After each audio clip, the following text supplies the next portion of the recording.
কবরের ভয় দিলের ভিতরে ঢোকা লাগবে, না জানি আমি কখন কবরের বাসিন্দা হয়ে যাব। রে যুবক, চিন্তা করে দেখছো, মনে করছো আমি যুবক, আমার শরীরে শক্তি আছে, আমি তাজা, আমি এখন কেন নামাজ পড়ব, কেন এখন আমি আল্লাহর হুকুমে চলব, আগে আমার বয়স হোক তারপরে করব।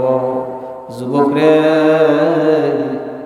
তোমার হাতে পায়ে ধরিয়া বলিয়া দিয়া গেলাম, তোমার মতো কত যুবককে আমি জানাজা পড়াইছি, কত যুবকের জানাজায় আমিও আপনি শরীক হয়েছি।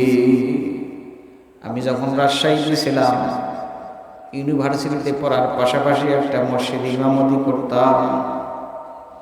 ওই মসজিদের আমার একজন মুসল্লি যুবক ছেলে, এখনো বিবাহ করে নাই, একদম যুবক, একটাই মাত্র ছেলে, বাবা মার একমাত্র সন্তান।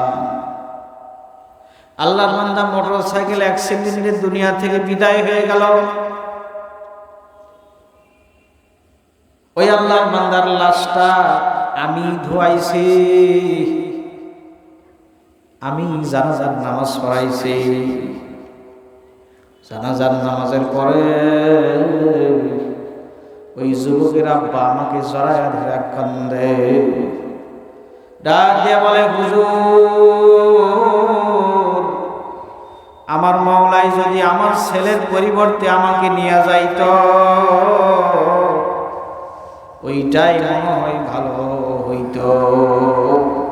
আমার মাওলাই কেন আমার সন্তানকে নিয়ে গেল? রে যুবক, তোমার পায়ে হাত দিয়া বলিয়া দিয়া গেলাম, এই দুনিয়া ক্ষণস্থায়ী, যে কোনো সময় তোমার জানটা কবজ হয়ে যেতে পারে।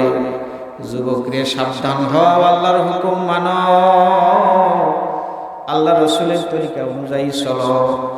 আল্লাহ তাআলা আমাদের সকলকে আমল করার তৌফিক দান করুন। তো আল্লাহ তাআলা আপনাকে আমাকে এই দুনিয়ার বুকে পাঠাইলেন, আপনাকে আমাকে হাজারো নিয়ামত দান করলেন, এর কোনো উদ্দেশ্য আছে না নাই? আল্লাহ পাক রব্বুল আলামিন,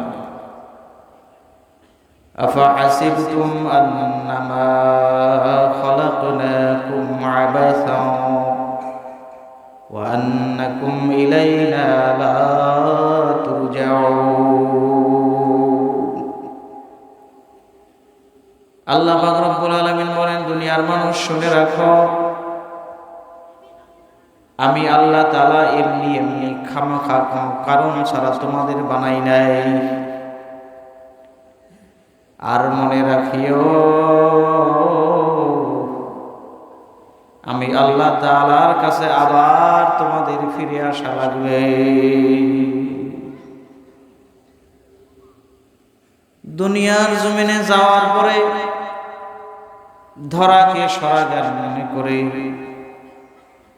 তুমি যতই আমার হুকুম থেকে দূরে থাকো, আমি আল্লাহ তাআলার কাছে তোমাকে আবার হাজিরা দেওয়া লাগবে। কি মনে লাগবে কিনা? তাহলে আল্লাহ এমনি এমনি আমাদেরকে বানান, কারণটা কি, কি জন্য বানাইছেন? আল্লাহ পাক রব্বুল আলামিন কুরআনুল কারীমের ভিতরে বলেন, মা খালাকতুল জিন্না ওয়াল ইনসা ইল্লা লিয়াবুদুন। আমি মানুষ এবং জিন জাতিকে তৈরি করেছি শুধু আমার ইবাদত করার জন্য। আমার ইবাদত করবি, তোর যত প্রয়োজন আমি সব মিটাইছি। গরুর মালিক যেমন ভাবে গরুকে সব খাওয়ায় দাওয়ায় গোসল করায় দেয়, আদর যত্ন করে, আমি মাওলাও তোদেরকে খাওয়াই পরাই সব কিছু তোকে দান। আমার মাওলাই ডাক দিয়া বলেন, ওয়াইন তাউদ্দু নি'মাতাল্লাহি লা তুহসুহা। রে দুনিয়ার মানুষেরা, আমার নিয়ামতগুলি তোমরা যদি গুনতে থাকো, আমার নিয়ামত তোমরা কোনোদিন গুনে শেষ করতে পারবা না। আমি আপনি আপনার আমার 3.5 হাত বডির ভিতরে যদি তাকায়া দেখি, হাজারো নিয়ামত আছে না নাই? যেই চোখ দিয়ে দেখতেছি, এই চোখ বড় 2টা নিয়ামত। যেই জিহ্বা দিয়ে আমি আপনি নারায়া কথা বলি, এই জিহ্বাও বড় একটা নিয়ামত। দুনিয়ার বুকে কেমনে জিহ্বা নাড়াইলেই আওয়াজ হয়। অনেক মানুষের জিহ্বা আছে, ছোট আছে, দাঁতও আছে, সবই আছে, কিন্তু আল্লাহর বান্দার জবান দিয়া কথা বের হয় না। আছে না নাই? কিন্তু আমি আপনি জিহ্বা নাড়াইলেই কথা বের হয়ে আসে। বলেন তো, এটা আল্লাহ তাআলার ছোট নিয়ামত না বড় নিয়ামত? বড় নিয়ামত। আমার মাওলা এরকম হাজারো নিয়ামত আপনাকে আমাকে দান করছে। দুনিয়ার বুকে অনেক মানুষ আছে, চক্ষু আছে কিন্তু দেখতে পায় না। আছে না নাই? চোখ 2টা যে কত বড় নিয়ামত, যার নাই সেই ভালো জানে, যার চক্ষু নাই সে ভালো বোঝে চক্ষু কত বড় নিয়ামত। কথা বলেন ঠিক কিনা? রাজশাহী ইউনিভার্সিটিতে পড়ার সময়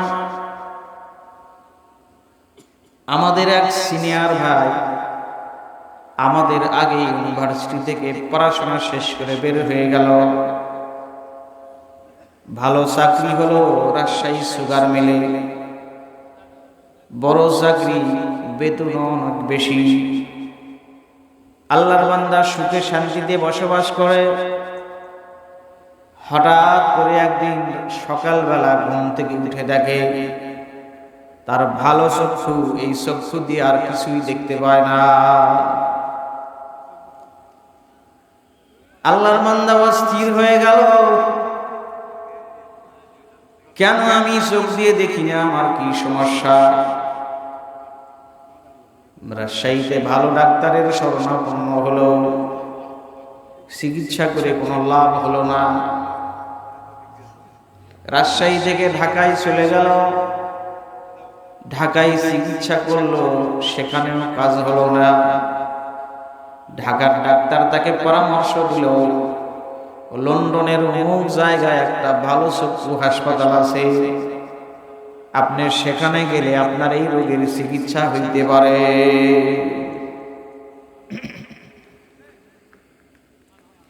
আল্লাহর বান্দা তার স্থাবর সব জমি জমা বিক্রি করে চক্ষুর চিকিৎসার জন্য লন্ডনে রওনা করলো। লন্ডনে যাওয়ার পরে অনেক পরীক্ষা নিরীক্ষা করার পরে লন্ডনের ডাক্তার তাকে বলে দিল, ভাই আপনার এই চোখের চিকিৎসা সারা পৃথিবীর কোনো জায়গায় হবে না। আপনার চক্ষুর যেই পার্সটা, যেই যন্ত্রটা নষ্ট হয়ে গেছে, সেটা একমাত্র আল্লাহ রাব্বুল আলামিন ছাড়া কেউ দিতে পারবে না। ও আমার ভাইরা, আমার বাবাজিরা, মায়ের পেটের ভিতরে আমরা কিন্তু কেউ দরখাস্ত করি না, আল্লাহ আমাকে চক্ষু দিয়া দুনিয়ার বুকে পাঠাইও, কিন্তু আমার মাওলা আপনাকে আমাকে সুন্দর দুখানা চক্ষু দিয়া এই দুনিয়াতে পাঠাইছে। কথা বলেন ঠিক কিনা? এখন বলেন তো, এই চক্ষু 2টা আপনার আমার কত বড় নিয়ামত। কে দান করছে? বলেন কে? আল্লাহ। আমার আল্লাহ ইচ্ছা করলে আমাকে অন্ধ বানাইতে পারত, আমার মাওলা ইচ্ছা করলে আমাকে 2টা হাত না দিতে পারত, আমার মাওলা ইচ্ছা করলে আমাকে দুখানা পা না দিতে পারত, আমার মাওলা ইচ্ছা করলে আমাকে যে কোনো অঙ্গহীন করে দুনিয়ার বুকে পাঠাইতে পারত, কিন্তু আমার মাওলাই আমাকে সুন্দর সুন্দর অঙ্গ প্রত্যঙ্গ দিয়ে দুনিয়ার বুকে পাঠাইছে। আমাদের শায়েখ মাঝে মধ্যে বয়ান করেন, মসজিদের ভিতরে ঢুকে আল্লাহর এক বান্দা আল্লাহ তাআলার কাছে অভিযোগ করে, আল্লাহ তুমি আমাকে এত বড় গরিব বানাইছ,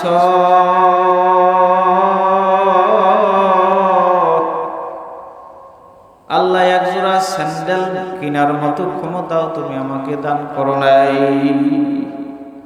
মাওলা রে, তুমি এত গরিব আমাকে কেন বানাইছ? মসজিদের ভিতরে নামাজ পড়ে আল্লাহ তাআলার কাছে এইভাবে দোয়া করে। আল্লাহর বান্দা নামাজ শেষ করে যখন মসজিদ থেকে বাহির হলো, মসজিদের গেটের ভিতরে দেখে একজন আল্লাহর বান্দা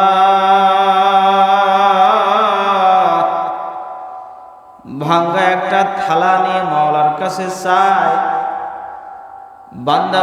বান্দা মসজিদ থেকে বাহির হয়, তাদের কাছে পয়সা চায়, আমাকে একটা পয়সা দেন, দুইটা পয়সা দেন। এই আল্লাহর বান্দা তাকাইয়া দেখে ওই আল্লাহর বান্দার দুখানা পা নাই। আল্লাহর বান্দা মাওলার কাছে কান্দে আর বলে, মালিক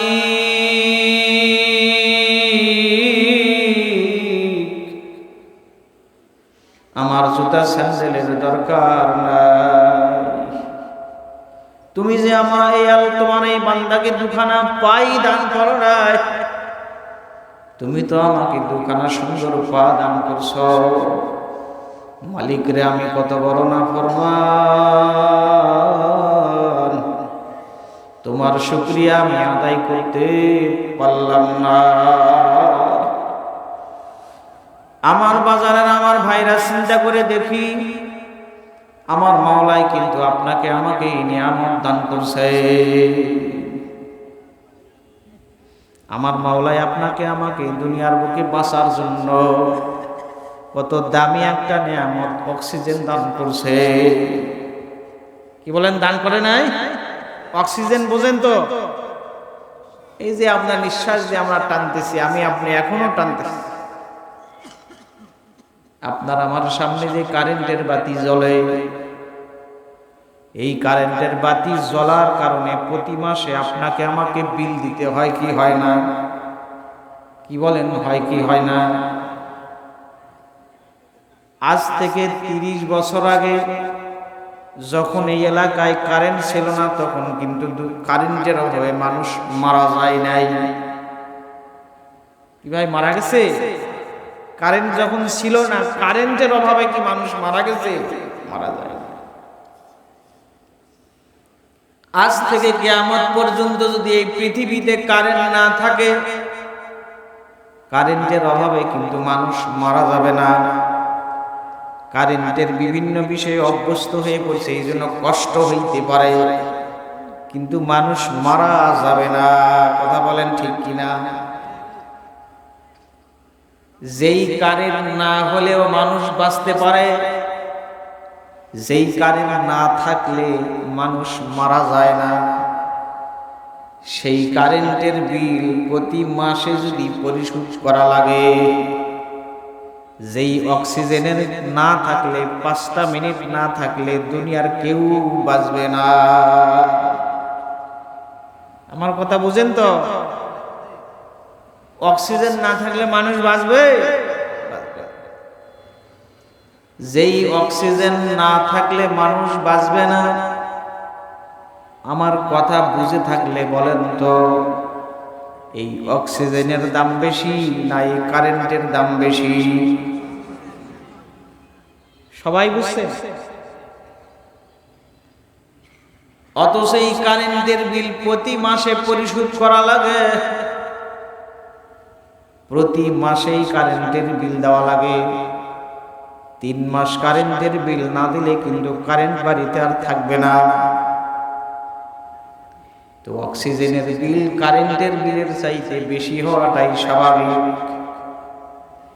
হাসপাতালের ভিতরে যেই সমস্ত রোগীকে অক্সিজেন দেওয়া লাগে, প্রতি ঘন্টায় তাকে বিল দেওয়া লাগে কি লাগে না?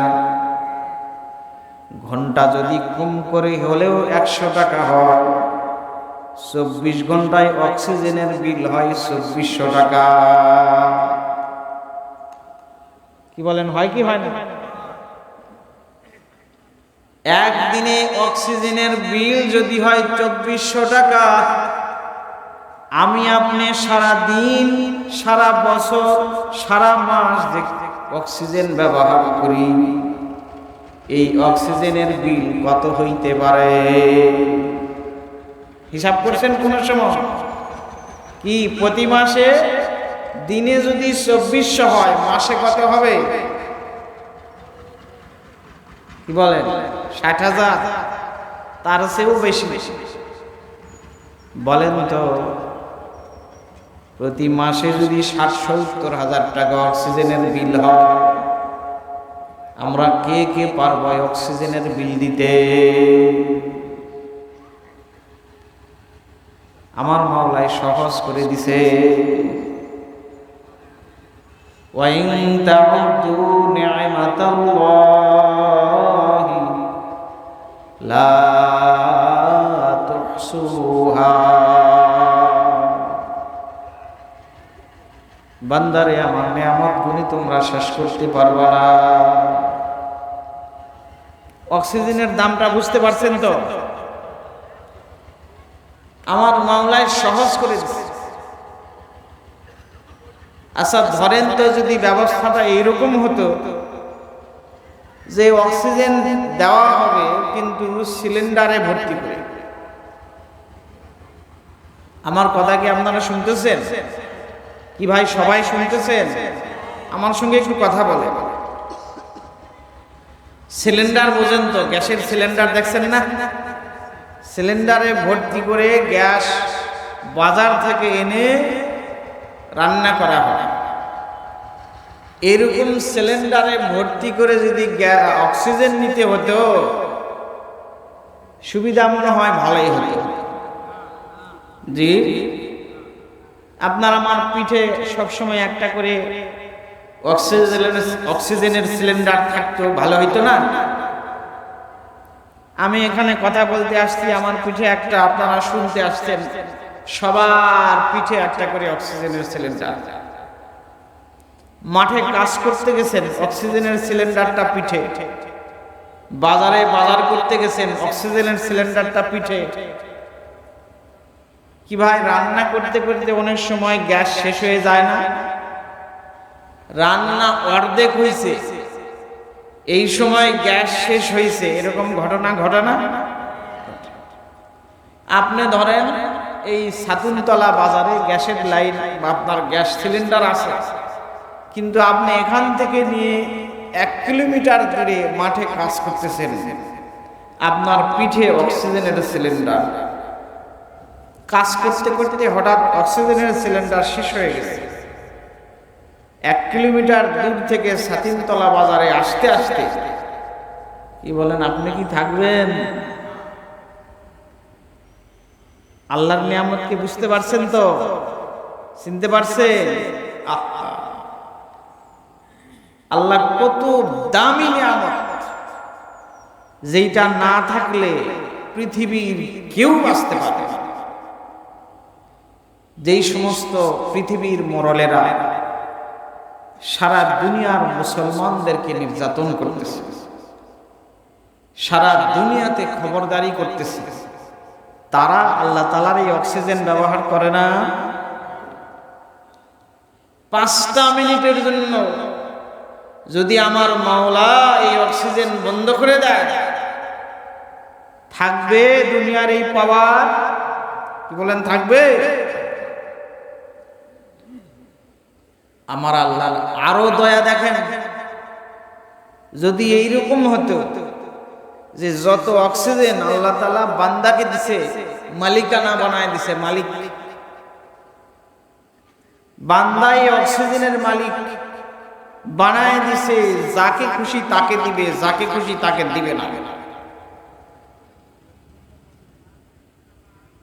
যদি আপনারা মনোপূর্ণভাবে কথাটা নিবেন না, আমি শুধু নিয়ামতটা বুঝাবার জন্য কথাটা বলতেছি। সরকারি দলের হাতে যদি অক্সিজেনের মজুদটা থাকতো, কি বলে, যেই দেশেরই সরকারি দলের হাতে যদি অক্সিজেনের মজুদটা থাকতো, বলেন তো, আমাদের দেশের কথা বলি, একজন সরকার আসে আর একজন বিরোধী দল হয়, সরকারি দল বিরোধী দলকে অক্সিজেন দিত, কি বলেন, দিত?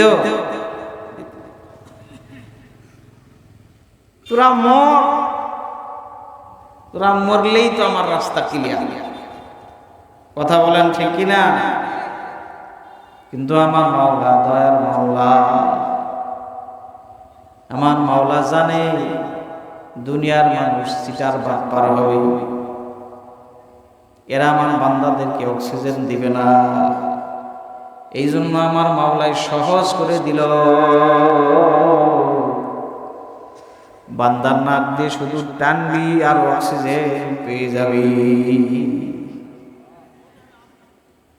আমার মাওলার কত তো বড় বড় নেয়ামত, কত দামি নেয়ামত আমার মাওলাই আপনাকে আমাকে দান করছে।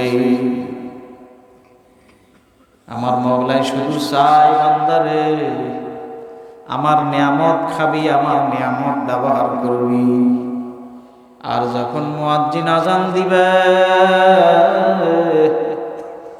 আল্লাহু আকবার, আল্লাহু আকবার, বান্দারে মসজিদে গিয়ে আমি মাওলাকে সিজদা দিবি। আমি আল্লাহর কুদরতি অন্তর খুশি হয়ে যাবে, আমি আল্লাহ তোর উপর সন্তুষ্ট হয়ে যাব। শুধু আমার হুকুম মানবি, আমার ইবাদত করবি। উদ্দেশ্য তো এটাই, কি বলে? কিন্তু আজকে আমরা বেশিরভাগ মানুষ দুনিয়ার মুখে ইহুদি, খ্রিস্টান, হিন্দু, বৌদ্ধ যারা আছে তাদের কথা বাদ, আমরা নিজেদেরকে যারা মুসলমান বলে দাবি করি, তারা কয়জন নামাজ আদায় করি ভাই? কি আপনাদের এই মোড়ে, সাতুনতলা বাজার তো না, আপনাদের এই মোড়ে তো মসজিদ আছে। এই মসজিদে যখন আজান হয়, তখন মসজিদে যাওয়ার সংখ্যা বেশি হয় না মোড়ে চায়ের আড্ডাখানায় বিভিন্ন জায়গায় বসে থাকা লোকের সংখ্যা বেশি হয়? বলেন বলেন, মসজিদের বাহিরে বেশি হয় তো? বেশি। তারা কিন্তু মুসলমানের সন্তান, নিজেকে মুসলমান বলেই দাবি করে। এরা ওই অক্সিজেন ব্যবহার করে না মনে হয়? জি, তারাও করে। তারা কি দুইটা চোখ অন্য আল্লাহর কাছ থেকে নিয়ে আসছে? নাউজুবিল্লাহ, কথা বলেন। তারা কি অন্য জায়গায় থেকে দুটা হাত নিয়ে আসছে না আল্লাহ দিছে? আল্লাহ। তাহলে এই সমস্ত মানুষ আল্লাহ তাআলার উদ্দেশ্য পূরণ করতে কি হয়েছে? ব্যর্থ হয়ে গেছে। অথচ আমার মাওলাকে যদি সিজদা দিত, মুয়াজ্জিনের আযান দেওয়ার সঙ্গে সঙ্গে যদি মসজিদে হাজির হইত, আমার মাওলায় তাদের দাম বাড়াইয়া দিত। আল্লাহর পয়গম্বর সাল্লাল্লাহু আলাইহি ওয়াসাল্লাম বলেন, আলা মা ইয়ামহুল্লাহু বিহিন্নাল খাতায়া ওয়া ইয়ারফা'ু বিহিদ দারাজাত, আলা আদুল্লুকুম? ক্বালু বালা ইয়া রাসূলুল্লাহ সাল্লাল্লাহু আলাইহি ওয়াসাল্লাম। قال رسول الله صلى الله عليه وسلم ইসবাউল উযু ইনদাল মাকারিহ। আল্লাহর পয়গম্বর সাল্লাল্লাহু আলাইহি ওয়াসাল্লামকে প্রশ্ন করা হলো, আল্লাহর নবী আগে বললেন, আমার সাহাবারা, আমি কি তোমাদেরকে বলবো, আলা আদুল্লুকুম আলা মা ইয়ামহুল্লাহু বিহিল খাতায়া ওয়া ইয়ারফাউ বিহিদ দারাজাত। আল্লাহর পয়গম্বর বলেন, কিসে মানুষের গুনাহ মাফ হয়ে যায় আর কিসে মানুষের সম্মান মর্যাদা বাড়ে, এইটাকে আমি তোমাদের কাছে বলবো। সাহাবায়ে কেরাম রাদিয়াল্লাহু তাআলা আনহুম বললেন, পয়গম্বর আপনি বলেন। আল্লাহর নবী সাল্লাল্লাহু আলাইহি ওয়াসাল্লাম বলেন, ইসবাউল উযু ইনদাল মাকারি, কষ্ট হওয়া সত্ত্বেও ওযু করা। কি করা? ওযু করা। কষ্ট। এই যে ঠান্ডার দিন আসতেছে, ডিসেম্বর জানুয়ারি মাস আসতেছে, এই সময় ওযু করা কষ্ট না? কষ্ট। ওয়া কাসরাতিল খুতা ইলাল মসজিদ ওয়া ইনতিজারুস সালাতি বা'দাস সালাম। আল্লাহর নবী সাল্লাল্লাহু আলাইহি ওয়াসাল্লাম বলেন, মানুষের গুনাহ মাফ হয়, মানুষের মর্যাদা বাড়ে তিনটি কারণে। তিনটা কাজ করলে মানুষের মর্যাদা বাড়ে। এক নাম্বার কাজ হলো কষ্ট সত্ত্বেও ওযু করা। দুই নাম্বার কাজ হলো মসজিদে বেশি যাতায়াত করা। কাসরাতিল খুতা ইলাল মসজিদ ওয়া ইনতিজারুস সালাতি বা'দাস সালাহ, এবং এক নামাজের পরে অপর নামাজের জন্য অপেক্ষা করা। এক নামাজ পড়ছে, আবার আরেক নামাজের সময় কখন হবে এর জন্য অপেক্ষা করে আছে, কখন মসজিদে যাবে। এর মর্যাদা কি হয় বলেন? মর্যাদা বাড়ে। অন্য হাদিসের ভিতরে আল্লাহর পয়গম্বর সাল্লাল্লাহু আলাইহি ওয়াসাল্লাম বলেন, রে আমার সাহাবারা, তোমরা বলো, কোন মানুষের বাড়ির সামনে যদি একটা নদী থাকে আর সে ওই নদীতে যদি 5 বার গোসল করে, দিনের ভিতরে 5 বার যদি ওই পুকুরে ওই নদীতে গোসল করে, তাহলে তার শরীরে কি কোনো ময়লা থাকতে পারে নাকি? সাহাবায়ে কেরাম রাদিয়াল্লাহু তাআলা আনহুম বললেন, ময়লা থাকবে না। আল্লাহর নবী সাল্লাল্লাহু আলাইহি ওয়াসাল্লাম বলেন, কাযালিকা মাসালুস সালাতিল খামস ইয়ামহুল্লাহু বিহিন্নাল খাতায়া। আল্লাহর পয়গম্বর বলেন, 5 ওয়াক্ত নামাজের দৃষ্টান্ত এইরকম। 5 ওয়াক্ত নামাজ আদায় করলে তার শরীরে কোনো গুনাহ থাকতে পারে না। এত দামি একটা ইবাদত নামাজ। মানুষের মর্যাদা কেমনে বাড়ে নামাজ আদায় করলে? ছোট্ট একটা ঘটনা আপনাদের সামনে বলি। আব্দুল্লাহ ইবনে মুবারক রাহিমাহুল্লাহি তাআলা, জগৎ বিখ্যাত একজন মুহাদ্দিস, আল্লাহর বান্দা যখন দুনিয়া থেকে বিদায় হয়ে গেল, তার একজন ঘনিষ্ঠ মানুষ, তার একজন আত্মীয় স্বপ্নের ভিতরে দেখে আব্দুল্লাহ ইবনে মুবারক রাহিমাহুল্লাহি তাআলার সঙ্গে সাক্ষাৎ হয়েছে স্বপ্নে। আব্দুল্লাহ ইবনে মুবারক রাহিমাহুল্লাহি তাআলাকে ডাক দিয়ে বলতেছে, কবরের জিন্দেগিতে আল্লাহ তাআলা আপনাকে কেমনে রাখছে? আব্দুল্লাহ ইবনে মুবারক রাহিমাহুল্লাহি তাআলা ডাক দিয়ে বলে, আমার সাথী আল্লাহ পাক রব্বুল আলামিন কবরে আমার সঙ্গে খুব ভালো ব্যবহার করছে। আল্লাহ পাক আমার মর্যাদা বাড়ায় দিছে। আল্লাহ পাক আমাকে নাজ নিয়ামত দান করছে। কিন্তু এর সাথে সাথে আরেকটা কথা তিনি বললেন, আমি বুঝতে পারি না, আমি জানতে পারি নাই, আমার বাড়ির পাশে একজন কামার ছিল, সারাদিন ধরে কামারের কাজ করত।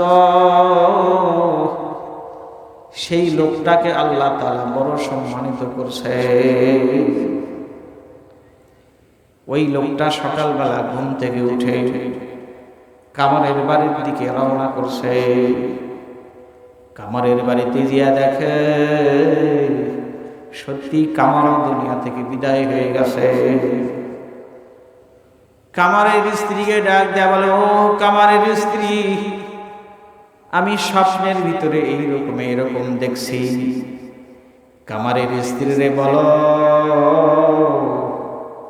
তোমার স্বামী এমন কি আমল করত যার কারণে আল্লাহ তাআলা কবরে তাকে মর্যাদাবান বানাইয়া দিছে।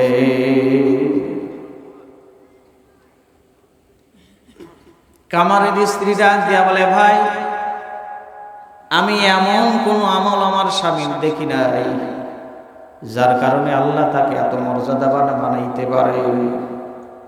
আমি তার জীবনে 2টা আমল লক্ষ্য করছি। যখন আব্দুল্লাহ ইবনে মুবারক রাহিমাহুল্লাহি তাআলা রাত্রিবেলায় উঠে তাহাজ্জুদের নামাজ আদায় করত, আব্দুল্লাহ ইবনে মুবারক রাহিমাহুল্লাহি তাআলা কোরআন তেলাওয়াত করত, আমার স্বামী আফসোস করত আর বলতো, মালিক, আমি যদি সারাদিন কামারের কাজ না করতাম, আমি যদি হাড় ভাঙা পরিশ্রম সারাদিন না করতাম, তাহলে আমিও রাত জেগে জেগে আব্দুল্লাহ ইবনে মুবারকের মতো নামাজ আদায় করতাম, আমিও কোরআন তেলাওয়াত করতাম। এই একটা আফসোস আমি করতে তাকে দেখেছি। আর আমি লক্ষ্য করেছি, আমার স্বামী যখন হাতুড়ি দিয়ে লোহার উপরে পিটাইত, বড় হাতুড়ি দিয়ে পিছনের দিকে নিত, সামনের দিকে এনে আবার লোহার উপরে বাড়ি মারত। এই সময় যদি মুয়াজ্জিন মসজিদে আযান দিয়ে দিত, আল্লাহু আকবার, আল্লাহু আকবার, আশহাদু আল্লা ইলাহা ইল্লাল্লাহ, আশহাদু আল্লা ইলাহা ইল্লাল্লাহ। মুয়াজ্জিন যদি আযান দিয়ে দিত, আমি লক্ষ্য করি ওই সময় আমার স্বামীর ওই হাতুড়িটা পিছনের দিকে আছে, এখন সামনের দিকে এনে বাড়ি মারবে। মুয়াজ্জিনের আযান যখন তার কানের ভিতরে আসে, ওই হাতুড়ি আর সামনের দিকে আনে না, ওই হাতুড়ি পিছনের দিকে ফালাইয়া দিয়া ওযু করিয়া আল্লাহর বান্দা মসজিদে চলে যায়। বলেন সুবহানাল্লাহ। এই জন্য বাজান, নামাজ দামি আমল, দামি ইবাদত। যেই ব্যক্তি করবে সেই দামি হবে। আল্লাহর নবী সাল্লাল্লাহু আলাইহি ওয়াসাল্লাম বলেন, মাত্র 2 রাকাত নামাজই মানুষকে বেহেশতে নিতে পারে। বলেন সুবহানাল্লাহ।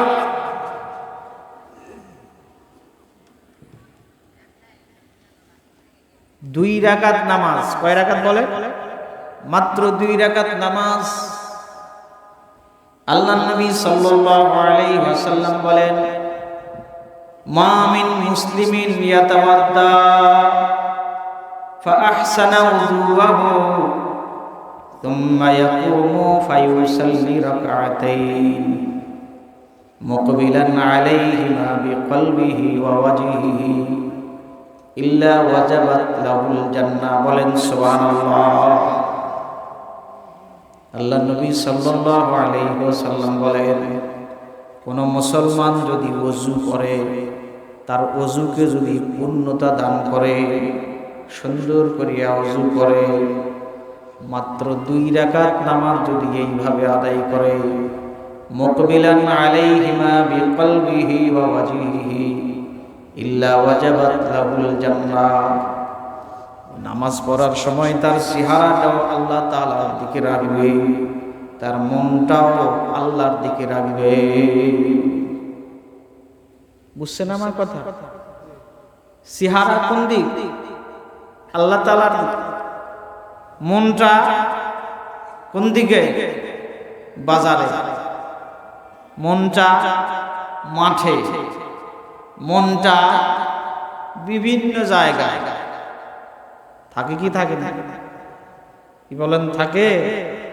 আমাদের মন নামাজের সময় মসজিদে থাকে না মসজিদের বাহিরে ঘোরাফেরা করে? আল্লাহর নবী সাল্লাল্লাহু আলাইহি ওয়াসাল্লাম বলেন, বান্দা বান্দি যখন নামাজে দাঁড়ায় তখন শয়তানের একটা স্পেশাল কোর্স আছে।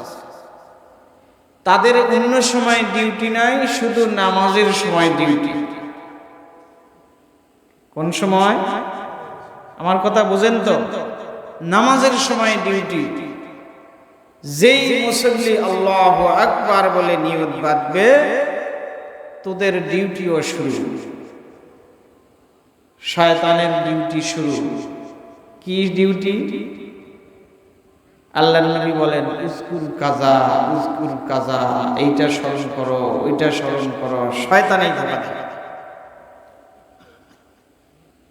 কি ভাই আপনারা বলেন তো, নামাজের আগে এমন একটা বিষয় আমার মাথার মধ্যে ছিল না, যেই নামাজের নিয়ত বাঁধছি সাথে সাথে ওই বিষয়টা আমার মাথার মধ্যে আসছে? এরকম আপনাদের হয়? কি বলেন? নামাজের আগে স্মরণই ছিল না আজকে আমার বাড়িতে গরুর গোশত দিয়ে ভাত। কথা বোঝেন নাই?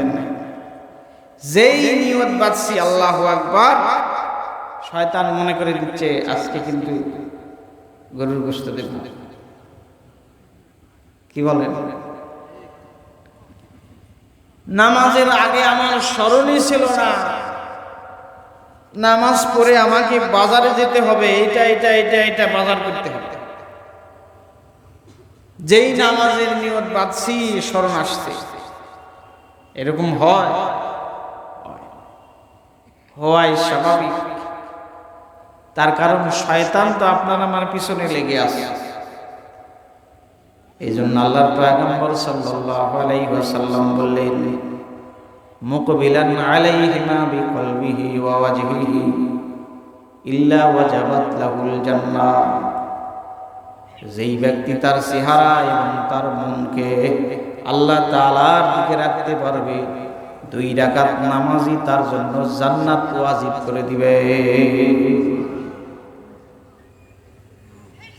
সারা জীবনের ভিতরে আপনি যদি 60 বছর 70 বছর হায়াত পান, এই 60-70 বছরের ভিতরে 2 রাকাত নামাজ এইভাবে পড়তে, 2 রাকাত জান্নাতে যাওয়ার জন্য পারেন। কয় রাকাত বলেন? 2 রাকাত যদি এইভাবে পড়তে পারি আমি,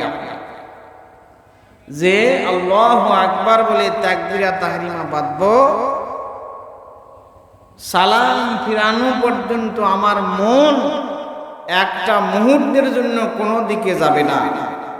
আমার চেহারা আল্লাহ তাআলা ছাড়া কোনো দিকে ঘুরবে না। এই নামাজ আপনাকে আমাকে কোথায় নিয়ে যাবে? জান্নাত। মাত্র 2 রাকাত। এত দামি আমল, এত দামি ইবাদত, অথচ আমরা এই নামাজ, মুসলমানের কাছে নামাজের ওয়াজ কেন করতে হবে বলেন? নামাজের ওয়াজ মুসলমানের কাছে কেন করতে হবে? আল্লাহ তাআলা এই ইবাদত করার জন্যই আপনাকে আমাকে এই দুনিয়ার বুকে পাঠিয়েছেন। সারা জীবন নামাজ পড়লাম না, আল্লাহর হুকুম মানলাম না, আল্লাহ তাআলার কাছে আপনাকে আমাকে হাজিরা দেওয়া লাগবে না? কি বলেন? আয়াতটা তো ওখানেই পড়ছিলাম যে বান্দা তুমি যতই ঘোরাঘুরি করো, তোমাকে আমার কাছে আবার ফিরে আসতে। ইযা জাআ আজালুহুম লা ইস্তাখিরুনা সাআতাও ওয়ালা ইস্তাকদিমুন। আল্লাহ পাক রব্বুল আলামিন বলেন, প্রত্যেকটা মানুষের জন্য একটা নির্দিষ্ট সময় আছে। ওই নির্দিষ্ট সময় যখন চলে আসবে, ওই সময়ের এক মুহূর্ত আগেও নয় পরেও নয়, ঠিক ওই সময়ে তাকে দুনিয়া থেকে যাওয়া লাগবে। আল্লাহ পাক রব্বুল আলামিন বলেন, আইনামা তাকুনু ইউদরিকুমুল মাউত ওয়ালাউ কুনতুম ফি বুরুজিম মুশাইয়াদা। মৃত্যু থেকে বাঁচার জন্য তুমি যেখানেই আশ্রয় নাও না কেন, পাহাড়ের সর্বোচ্চ চূড়ায় লোহা দিয়ে যদি ঘর নির্মাণ করো, তুমি মৃত্যু থেকে যদি পলায়ন করো, বাঁচতে চাও, এই মৃত্যু থেকে তুমি কোনো সময় বাঁচতে পারবা না। কি বলেন, পারবো? আল্লাহর পয়গম্বর হযরত সুলাইমান আলাইহিস সালামের জামানায় একটা লোক আল্লাহর ইবাদত বন্দি করতো না, নাফরমানি করত। সকালবেলা ঘুম থেকে উঠে দরজা খুলে দেখে, দরজার সামনে বিশাল আকৃতির একজন মানুষ দাঁড়ানো। সে চিন্তা করলো, এত বড় মানুষের দেহ তো হইতে পারে না। সে ভয় পেয়ে গেল, মনে করলো এটা আজরাইল ছাড়া আর কেউ হবে না। তাড়াতাড়ি করে দরজা বন্ধ করে দিয়ে পিছনের দরজা দিয়ে পালিয়ে সুলাইমান আলাইহিস সালামের কাছে গেল। পয়গম্বরের কাছে গিয়ে বলছে, পয়গম্বর, আমার বাড়ির সামনে এমন আকৃতির একজন মানুষ আমি দেখেছি, জীবনে কোনোদিন এইরকম মানুষ আমি দেখি নাই।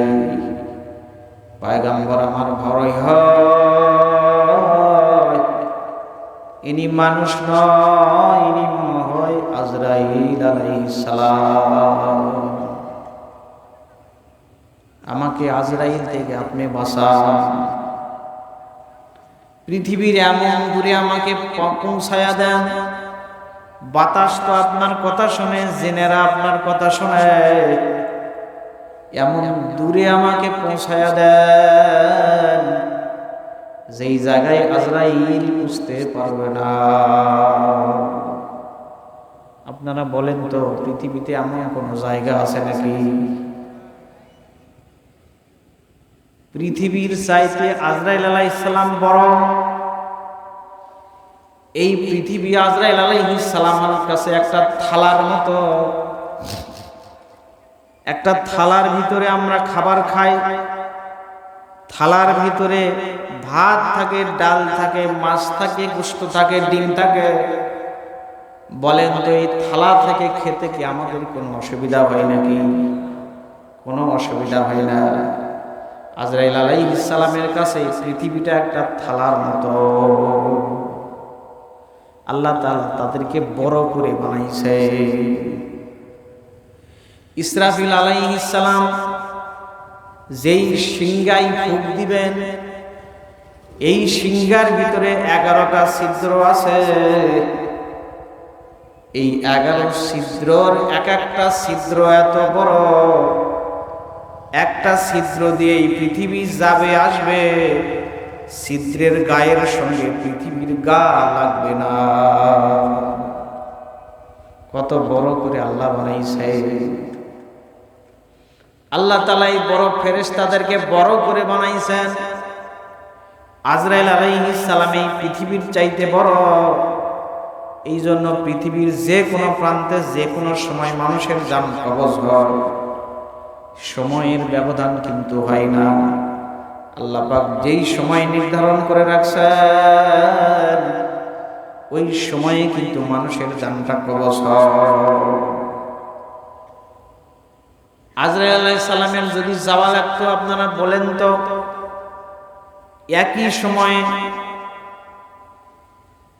বাংলাদেশের জমিনে আমার ঘড়িতে এখন 8:44 বাজে। এই 8:44 বাংলাদেশে 10 জন মারা গেছে, মালয়েশিয়ায় 20 জন, সৌদি আরবে 5 জন, লন্ডনে 50 জন, আমেরিকাতে 40 জন, ইন্ডিয়াতে 100 জন। এইভাবে যদি একই সময়ে পৃথিবীর বিভিন্ন দেশে মানুষ মারা যায় কি যায় না? আমার কথা বুঝছেন তো? একই সময়ে পৃথিবীর বিভিন্ন জায়গায় মানুষ কিন্তু মারা যায়। আজরাইল আলাইহিস সালামের যদি এক জায়গা থেকে আরেক জায়গায় যাওয়া লাগতো, আপনার আমার মতো যদি বাসে যাওয়া লাগতো, ট্রেনে যাওয়া লাগতো, যদি বিমানে যাওয়া লাগতো, বলেন তো একই সময়ে কি জান কবজ করা সম্ভব হইতো নাকি? কিন্তু আল্লাহ তাআলা তাকে কত বড় করে বানাইছে। আল্লাহ তাআলা এত ক্ষমতা পাওয়ার তাকে দিছে, পৃথিবীর যে কোনো প্রান্তে যে কোনো সময় আল্লাহ পাকের অর্ডার পাওয়া মাত্র তিনি জানটা কবজ করে। বলেন তো এই লোকটা কি আজরাইল থেকে বাঁচতে পারবে নাকি? তার মনের শান্তির জন্য, সান্ত্বনার জন্য হযরত সুলাইমান আলাইহিস সালাম বাতাসকে অর্ডার করলেন, বাতাস রে, এই বাইতুল মুকাদ্দাস থেকে নিয়ে ফিলিস্তিন যেই জায়গায় এখন যুদ্ধ হচ্ছে, ওই জায়গা থেকে নিয়ে তাকে তুমি ভারতবর্ষের ভিতরে রেখে আসো। ভারতবর্ষের ভিতরে একটা জঙ্গলের ভিতরে প্রায় 6000 মাইল দূর ফিলিস্তিন থেকে ভারত, এই জায়গায় আসার পরে লোকটা একটা পাথরের উপরে বসছে জঙ্গলে। বসার পরে ভাবতেছে, যা মনে হয় আজরাইল থেকে বাঁচলাম। বসার পরে যেই উপরের দিকে তাকাইছে, দেখে যেই লোকটাকে আমি সকালবেলা বাড়িতে দেখছিলাম, ওই লোকটা এই জায়গায় দাঁড়ায় আছে। বলেন তো আজরাইল থেকে বাঁচা কি সম্ভব? লোকটা ডাক দিয়া বলে, ভাই আজরাইল,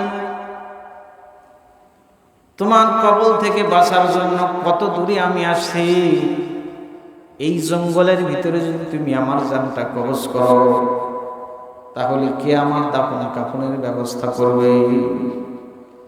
ডাক দিয়া বলে, না ফরমান, আল্লাহকে মানো না, আল্লাহর সঙ্গে নাফরমানি করো। রে না ফরমান, আল্লাহ আমাকে অর্ডার করছে এই জায়গায় তোকে জান কবজ করার জন্য।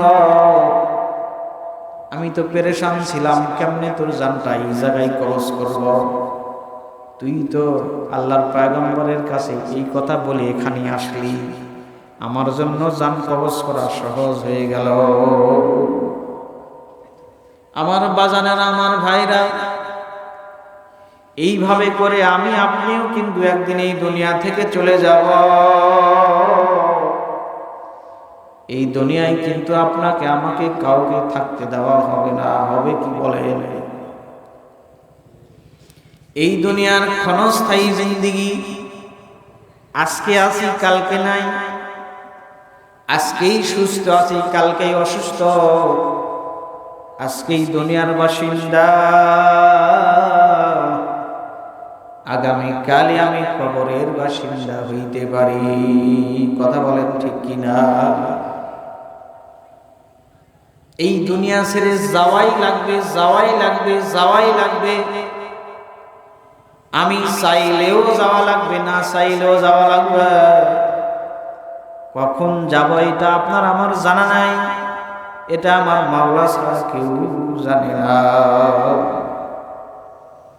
দুনিয়াতে ভাবতেছি আমি এইটা করব, ওইটা করব, আমি চাকরি করব, কামাই করব, আমি ব্যবসা করব, আমি ক্ষেত খামার করব। হঠাৎ করে যখন আজরাইল আলাইহিস সালাম হাজির হবে, আমার সব কিছু কিন্তু পিছনে পড়ে থাকবে। দুনিয়ার বুকে অনেক সময় দেখা যায় ছোট্ট ছোট্ট বাচ্চা রেখেও মানুষ দুনিয়া থেকে বিদায় হয়ে যায়। ছোট্ট বাচ্চা রেখে মা দুনিয়া থেকে বিদায় হয়ে যায়, ছোট্ট বাচ্চা রেখে বাবাও দুনিয়া থেকে বিদায় হয়ে যায়। অনেক সময় দেখা যায় আমার মায়েরা যখন বাচ্চা প্রসব করে, বাচ্চা দুনিয়ার বুকে জিন্দা, মা দুনিয়ার বুকে নাই। কথা বলেন ঠিক কিনা? এই জন্যই দুনিয়া ক্ষণস্থায়ী, অল্প সময়ের জিন্দিগি। এই দুনিয়াতে আমি আজকে আছি, কালকে নাই। ওই পরকালের পাথেও আপনাকে আমাকে কিন্তু সংগ্রহ করা লাগবে। ওই পরকাল জিন্দিগির জন্য সম্বল নিয়ে যাওয়া লাগবে। খালি হাতে ওই কবরে গেলে আপনার আমার কিন্তু কোনো উপায় নাই। দুনিয়ার বুকে বুদ্ধিমান আমরা কাদেরকে বলি? ভালো পড়াশোনা করে ভালো চাকরি পাইছে তাকে আমরা বুদ্ধিমান বলি। ব্যবসা করে কোটিপতি হইছে তাকে আমরা চালাক বলি, বুদ্ধিমান বলি। এমনকি আমরা পকেট মারকেও বুদ্ধিমান বলি। কি বলেন? বলি না? পকেট মার, যে পকেট মারে, আসলে তো বুদ্ধি আছে। বুদ্ধি না থাকলে কি পকেট মারতে পারে? কিন্তু আসলে বুদ্ধিমান কোন ব্যক্তি? আল্লাহর পয়গম্বর সাল্লাল্লাহু আলাইহি ওয়াসাল্লাম হাদিসের ভিতরে বুদ্ধিমানের পরিচয় তুলে ধরছেন।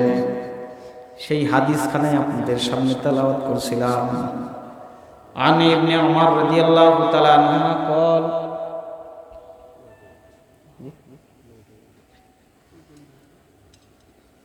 آتيت النبي صلى الله عليه وسلم عاشر عشرة فقام رجل من الأنصار فقال يا نبي الله من أكيس الناس ومن أحرم الناس؟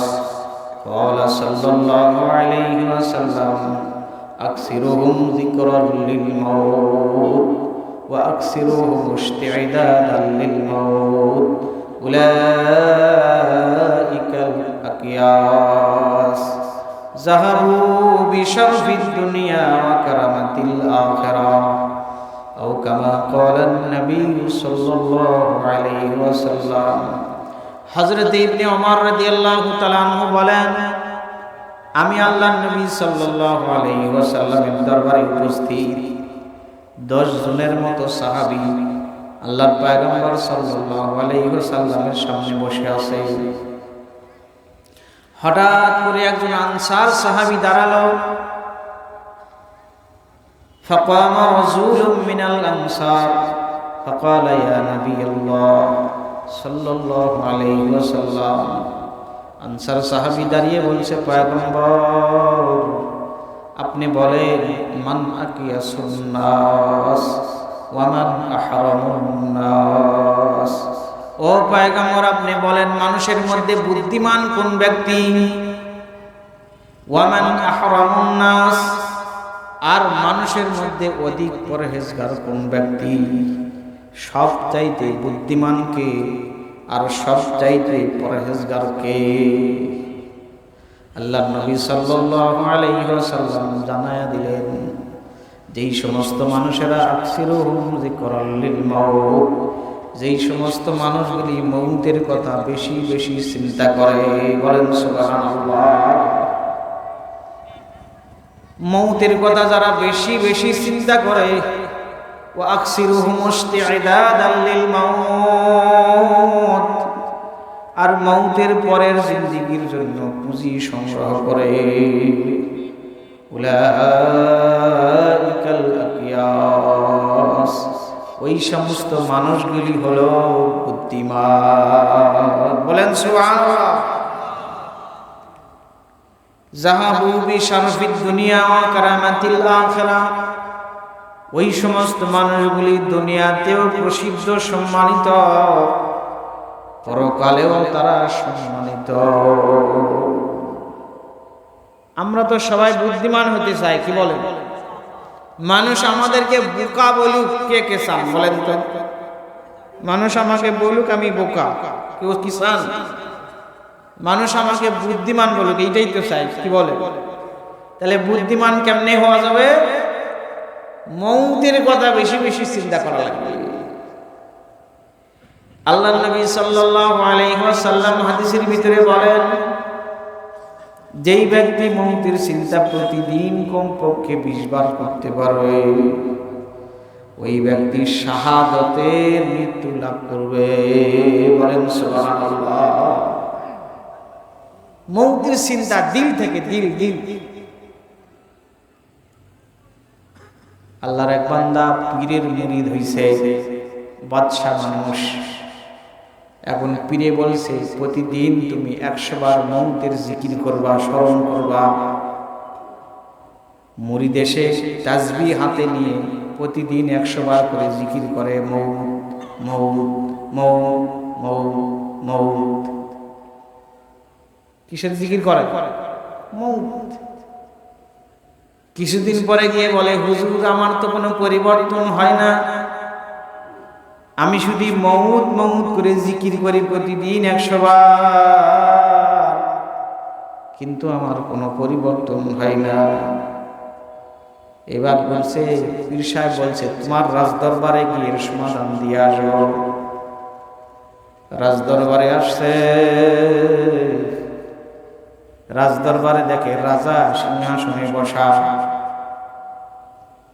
ডাক দিয়া বলে, তোমার কি কোনো পরিবর্তন হয়েছে? বলে, না হুজুর, হয় নাই, প্রতিদিন 100 বার মৌতের জিকির করি, আমার কোনো পরিবর্তন হয় নাই। বলে, রে বাদশা, তোমাকে একটা কথা বলি। বলে, এই সিংহাসনে যে বসবে সেই তো রাজা? বলে, হ্যাঁ। কিছু সময়ের জন্য তুমি কি আমাকে এই সিংহাসন দিতে পারো?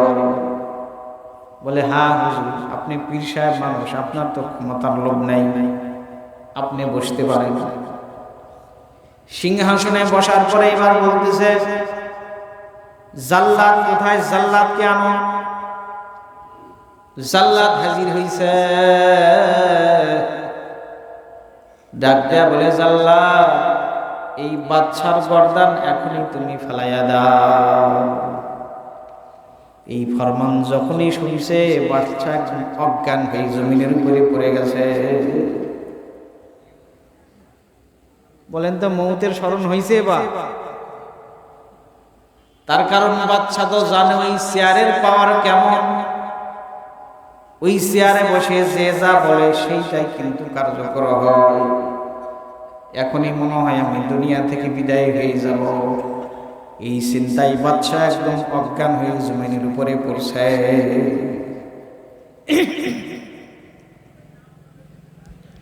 ডাক দেয়া বলে, এবার যখন হুঁশ আসছে, বাদশাকে ডাক দেয়া বলে, বাদশা কি অবস্থা তোমার? তুমি কেন বেহুশ হয়ে গেলা? বলে, হুজুর, যখন আপনি বলছেন আমার গর্দান চলে যাবে, আমি তো সত্যি সত্যি আমার দিলের ভিতরে একই আসছে। এখনই মনে হয় আমি দুনিয়া থেকে বিদায় হয়ে যাব। এই চিন্তায় আমি অজ্ঞান হয়ে গেছি। বলে, বাদশারে, এইরকম স্মরণ করা লাগবে, মৌতকে মৌতের মতোই স্মরণ করা লাগবে। যেই ব্যক্তি বেশি বেশি মৌতকে স্মরণ করতে পারবে, তার মৃত্যুও কিন্তু কালেমা নসিব হবে। বেশি বেশি মৌতের চিন্তা, মৌতের চিন্তা যত বেশি করতে পারবো, আপনার আমার দিল তত পরিষ্কার, তত সাফ হবে। পরকালের চিন্তাটা বেশি বেশি আনতে হবে। এই দুনিয়া ক্ষণস্থায়ী। আপনি আমি যতই বাহাদুরি করি, যতই মনে মনে পরিকল্পনা করি, আমার মাওলাই কিন্তু নির্দিষ্ট সময় আপনার আমার জন্য রেডি করে রাখছে। কথা বলেন ঠিক কিনা? নির্দিষ্ট সময় আছে আপনার আমার সময়। হঠাৎ করে একদিন আজরাইল আলাইহিস সালাম হাজির হবে, আপনার আমার জানটা কবজ করবে। রে দুনিয়ার মানুষ, কবরের মাটি কিন্তু প্রতিদিন আমাদেরকে হুঁশিয়ার করে। কথা বলেন ঠিক কিনা? কবরের মাটি ডাক দেয়া বলে, দুনিয়ার মানুষ, আমি কিন্তু সাপ বিচ্ছুর জায়গা, পোকামাকড়ের জায়গা, আমি কিন্তু বিরান জায়গা। আমল খারাপ করিয়া, বেনামাজি হইয়া, গুনাহের কাজ করিয়া, নাফরমানি করিয়া যদি এই কবরে হাজির হও, আমি কবর কিন্তু তোমাদের সঙ্গে ভালো ব্যবহার করব না। আমি কবর কিন্তু বড়ই কঠিন হয়ে যাব, আমি কবর কিন্তু তোমার দুশ্মন হয়ে যাব। এই জন্য আমার ভিতরে আসলে সাবধানে আসিও। দুনিয়ার বুকে যেই সমস্ত কবরে আগুন দেখা যায়, ধোঁয়া দেখা যায়, আযাবের নিদর্শন দেখা যায়, বেনামাজি নাফরমান ছাড়া কিন্তু দেখা যায় না। আর যেই সমস্ত কবরে আল্লাহ তাআলার নিয়ামত দেখা যায়, যেই সমস্ত কবরে ভালো আলামত দেখা যায়, 5 বছর, 10 বছর, 30 বছর, 50 বছর, 100 বছর পরেও কাফনের কাফন সহ লাশ তাজা পাওয়া যায়, ওই সমস্ত কবর কিন্তু আল্লাহওয়ালা ছাড়া পাওয়া যায় না। ওই কুড়িগ্রামের ভোগ মুন্সির কথা আপনারা অনেকেই শুনেছেন, আমরাও শুনেছি। আল্লাহর বান্দা 30 বছর পরে নদীর ভাঙ্গনে যখন লাশ বাহির হইল, চরমনাইয়ের একজন মুজাহিদ সব সময় মাওলার জিকির করত, জিকিরের হালতেই থাকতো।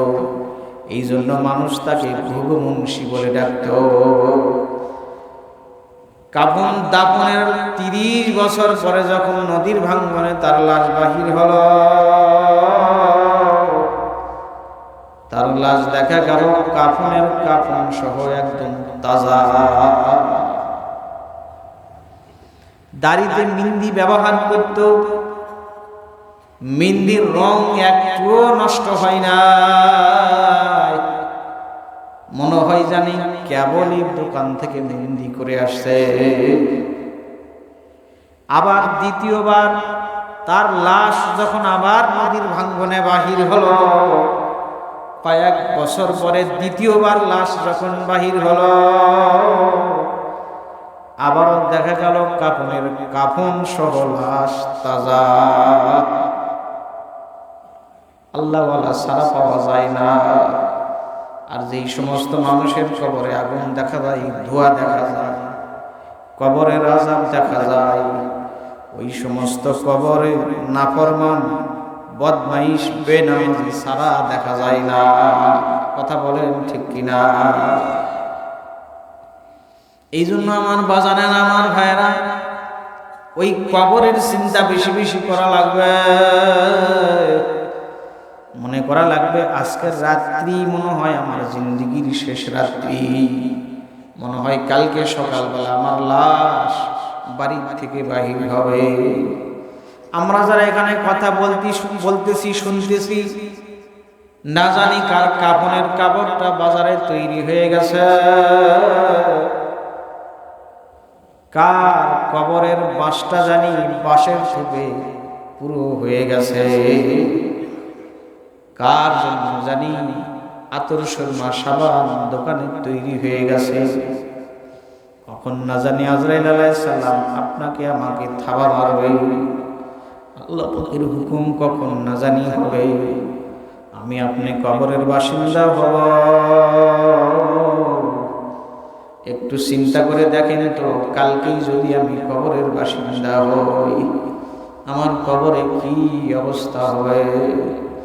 আমার পিছনের জিন্দেগির দিকে যদি আমি তাকাই, শুধু পাপ আর পাপ, পাপ আর পাপ, গুনাহ আর গুনাহ, এই গুনাহ নিয়ে যদি আমি আপনি কবরে হাজির হই, না জানি আপনার আমার কবরে কি অবস্থা হবে। মনকে একটু জিজ্ঞাসা করেন তো, মন, তুই যে কবরে রওনা দিছিস, তোর আমলের অবস্থা কি? তোর নামাজের অবস্থা কি? তোর রোজার অবস্থা কি? তোর তোর পর্দা পুশিদার অবস্থা কি, তোর গুনাহ থেকে বাঁচার অবস্থা কি, তোর নজরের অবস্থা কি? রে মন, তুই তো তোর নজরটা এখনো ঠিক করতে পার নাই, তোর নজর এখনো ভালো হয় নাই, তুই তো কবরের বাসিন্দা হয়ে যাবে। কি নিয়ে রওনা করছো, কি নিয়ে?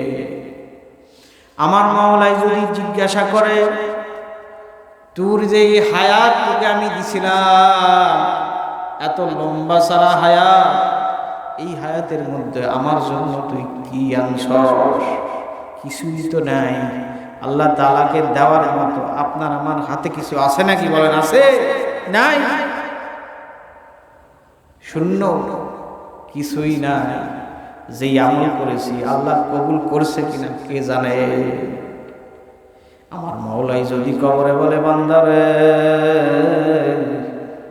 তুই যে নামাজ পড়ছ এই নামাজ কবুল হয় নাই, তুই যে রোজা করছ কবুল হয় নাই, তুই যে দান করছ কবুল হয় নাই, বলেন তো আপনার আমার কোনো রাস্তা পথ আছে কি? নাই। এই জন্যই কবরের চিন্তা বেশি বেশি করা লাগবে, কবরের ভয় দিলের ভিতরে ঢোকা লাগবে। না জানি আমি কখন কবরের বাসিন্দা হয়ে যাব।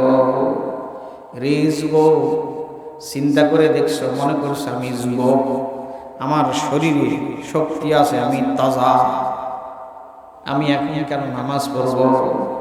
কেন এখন আমি আল্লাহর হুকুমে চলব? আগে আমার বয়স হোক তারপরে করব। যুবক রে, তোমার হাতে পায়ে ধরিয়া বলিয়া দিয়া গেলাম, তোমার মতো কত যুবককে আমি জানাজা পড়াইছি, কত যুবকের জানাজায় আমি আপনি শরীক হয়েছি। আমি যখন রাজশাহীতে ছিলাম, ইউনিভার্সিটিতে পড়ার পাশাপাশি একটা মসজিদে ইমামতি করতাম। ওই মসজিদের আমার একজন মুসল্লি যুবক ছেলে, এখনো বিবাহ করে নাই, একদম যুবক, একটাই মাত্র ছেলে, বাবা মার একমাত্র সন্তান। আল্লাহর বান্দা মোটর সাইকেল অ্যাক্সিডেন্টে দুনিয়া থেকে বিদায় হয়ে গেল। ওই আল্লাহর বান্দার লাশটা আমি ধোয়াইছি,